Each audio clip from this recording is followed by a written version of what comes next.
Dan untuk mengetahui bagaimana perkembangan maupun kondisi terkini, kita akan membahasnya bersama Duta Besar Republik Indonesia untuk Kerajaan Yordania, Hasimiyah, dan Negara Palestina, Bapak Ade Patmo Sarwono. Halo, selamat pagi waktu Jakarta, Pak Ade. Apa kabar, Pak? Selamat pagi, alhamdulillah sehat, sehat. Alhamdulillah ya. Nah Pak, ini di bulan suci Ramadan tahun ini kembali terjadi bentrokan nih antara warga Palestina dan juga Israel di tanggal 15 kemarin ya Pak ya. Seperti apa sebenarnya kronologi kejadiannya nih Pak? Ya seperti berita-berita yang disampaikan selama ini, bentrokan terjadi setelah sholat subuh di Masjid Al-Aqsa ketika aparat keamanan Israel secara tiba-tiba menyerang kompleks dan menangkapi para jemaah yang selesai melaksanakan ibadah sholat subuh. Akan ini sepertinya tidak terprovokasi sama sekali dari pihak Palestina, walaupun seperti tadi juga diberitakan 3 minggu terakhir ini memang situasinya sudah sangat tegang sekali di Palestina dan di Israel. Berbagai tindak kekerasan dan memakan korban jiwa dan luka-luka sehingga emosioni dari kedua belah pihak ini sangat tinggi. Nah, kejadiannya memuncak kemarin ketika tanggal 15 secara tiba-tiba aparat keamanan dari Israel menyerbu kompleks Masjid Al-Aqsa. Nah, memang ada beberapa versi yang dianggap bahwa diprovokasi oleh warga Palestina, tapi ini belum terverifikasi secara benar.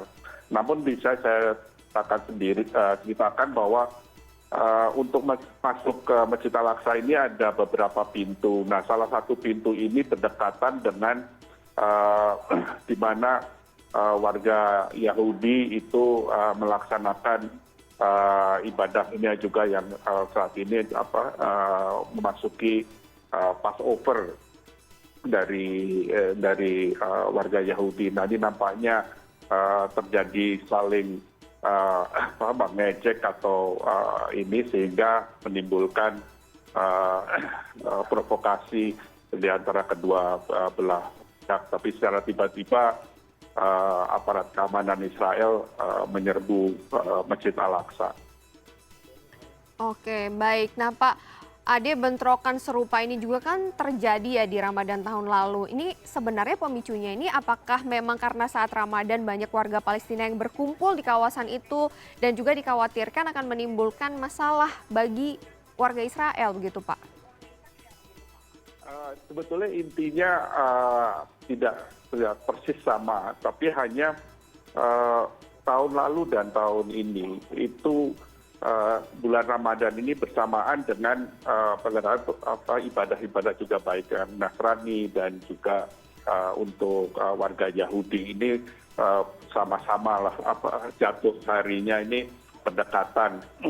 Dan kalau tahun lalu itu dipicunya salah satunya ketika ada penggusuran dari pemukiman warga Palestina di Sheikh Jarrah yang menimbulkan korban jiwa sehingga memicu emosi warga Palestina waktu tahun lalu, sehingga ketika sholat di Al-Aqsa terjadi pelemparan. Nah, kalau sekarang ini ya tadi saya sampaikan situasinya sudah selama 3 minggu terakhir ini sangat tegang sekali ketika beberapa aparat keamanan menyerbu kamp pengungsi Jenin yang menewaskan beberapa warga Palestina sehingga menyulut emosi warga Palestina. Demikian juga Israel, beberapa warga Israel juga banyak yang tewas juga dalam 3 minggu terakhir ini. Jadi emosinya memang sudah tinggi sejak sebelum Ramadan. Jadi bukan karena keramaian, tapi emosi menjelang Ramadan ini sudah sangat tinggi di antara kedua belah pihak. Namun ingin saya garisbawahi bahwa aparat keamanan yang masuk Masjid Al-Aqsa ini tanpa ada, menurut pandangan saya, tanpa ada provokasi yang dari pihak warga Palestina, sehingga ini menimbulkan kecaman dari masyarakat internasional, pemerintah Indonesia juga mengecam tindakan aksi yang brutal oleh aparat keamanan Israel sehingga jatuh korban jiwa luka-luka dan juga ada ratusan warga Palestina yang ditangkap dan sampai sekarang belum tahu kabarnya bagaimana. Baik, Pak. Dalam kejadian tersebut, apakah ada warga negara Indonesia yang mungkin berada di sekitar situ, Pak? Sejauh sepengetahuan saya tidak ada warga negara Indonesia karena tahun lalu ketika pandemi ada beberapa warga kita sudah dipulangkan, Ya. jadi tidak ada warga negara kita di tepi barat. Oke, nah lalu bagaimana bentuk dukungan dari Kedubes Yordania untuk mencapai kedamaian nih Pak? Mengingat Kedubes juga ini aktif ya Pak dalam memberikan bantuan untuk pengungsi Palestina yang juga merupakan bantuan dari masyarakat Indonesia. Ya, kita pemerintah Indonesia secara konsisten kita memegang prinsip bahwa perlu ada penyelesaian konflik antara Palestina dan Israel melalui proses perdamaian. Prinsip kita tetap berpegang pada solusi dua negara sebagai salah satu-satunya langkah untuk penyelesaian konflik antara Palestina dan Israel. Di sisi lain pemerintah Indonesia maupun masyarakat Indonesia memang benar tadi sampaikan banyak membantu warga Palestina terutama di pengungsian. Kita baik pemerintah memberikan pembangunan kapasitas untuk warga Palestina dalam berbagai kegiatan untuk perempuan juga dalam kesehatan beberapa tahun yang lalu. Cuman karena tahun lalu pandemi sedikit agak terhenti, tapi kita selalu komited untuk melanjutkan pembangunan kapasitas bagi warga Palestina. Sementara untuk bantuan terus berlanjut untuk warga Palestina di pengungsian oleh masyarakat Indonesia melalui beberapa organisasi filantropis yang disalurkan baik itu langsung maupun melalui Badan PBB, UNRWA, maupun juga untuk pengungsi yang di Palestina di Yordania melalui Jordan Charity Organization yang dinaungi oleh kerajaan Yordania. Jadi ini tetap kita terus membantu mereka baik secara politis maupun juga memberikan bantuan kemanusiaan bagi warga Palestina. Oke, baik. Nah, kalau saat ini Pak, sekarang ini seperti apa suasana di sana, terutama pada saat Ramadan dan juga pasca kejadian kemarin, Pak?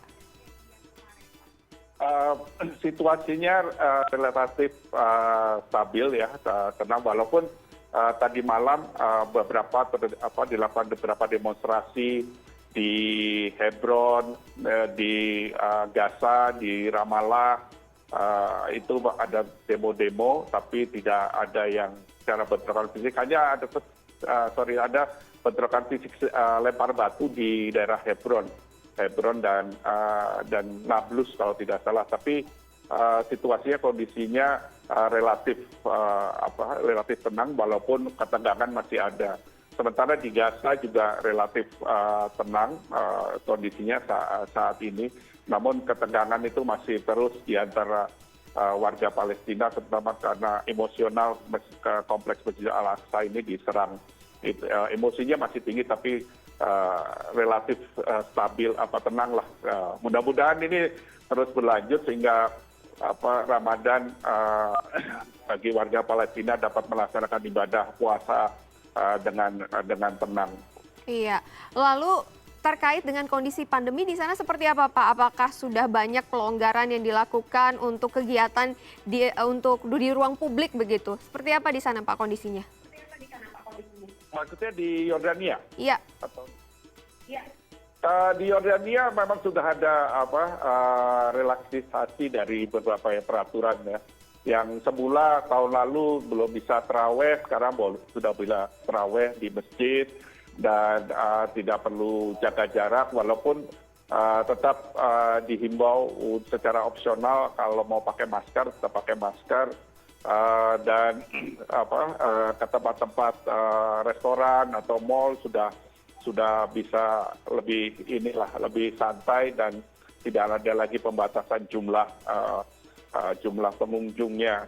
Bahkan kalau di Yordania, terutama habis taraweh ini jam 10-an itu di jalan itu ramai sekali dengan muda-mudi itu pada berkumpul, pada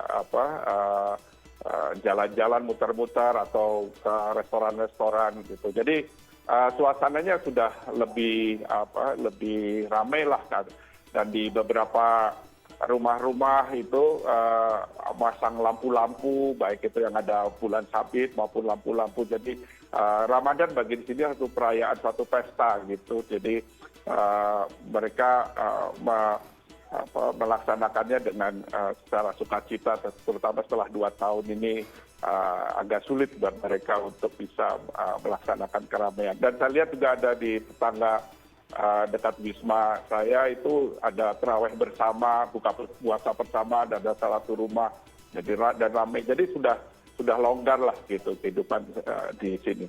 Oke, kita harapkan semoga kembali normal semuanya ya Pak ya. Nah, ini mungkin yang terakhir nih Pak. Kalau beberapa waktu yang lalu ini Raja Yordania ini bertemu Menhan Israel dan juga Presiden Palestina. Ini bagaimana tanggapan KBRI maupun komunitas WNI di sana Pak? Apakah benar pertemuan ini adalah sebagai upaya untuk meredam ketegangan di tepi barat maupun menjaga keamanan kawasan selama Ramadan? Iya benar, memang beberapa waktu yang lalu Menteri Pertahanan dan juga Menlu Israel bertemu dengan Raja Yordania. Bahkan 1 hari sebelum Ramadan dimulai, Perdana Menteri Israel juga menelpon Raja mengharapkan adanya suatu suasana kondusif karena mengingat peristiwa tahun lalu. Namun demikian juga pemerintah Yordania, Raja Yordania menekankan bahwa di pihak lain Israel juga memberikan kebebasan bagi warga Palestina untuk dapat melaksanakan ibadah di Masjid Al-Aqsa, karena pemerintah Israel itu melakukan pembatasan untuk siapa yang bisa masuk ke Masjid Al-Aqsa, seperti salah satunya tidak boleh yang berumur di bawah 50 tahun, dan Raja Yordania sebagai pemegang kunci dari Masjid Al-Aqsa dan gereja Makam Kudus ini menegaskan bahwa pemerintah Israel harus memberikan kebebasan bagi umat-umat beragama, khususnya warga Palestina, untuk bisa melaksanakan ibadah dengan tenang. Dan itu juga harapan dari kita semua, semoga ketika itu Ramadan ini dapat berlangsung dengan aman, tenang, dan menghindari kejadian seperti tahun lalu. Namun nampaknya ini tidak terjadi, walaupun insya Allah tidak sampai terjadi seperti tahun lalu, namun ketegangan itu masih terus terjadi, meskipun saat ini pasca ini masih tapi yang perlu diperhatikan atau dipahami adalah 10 hari terakhir.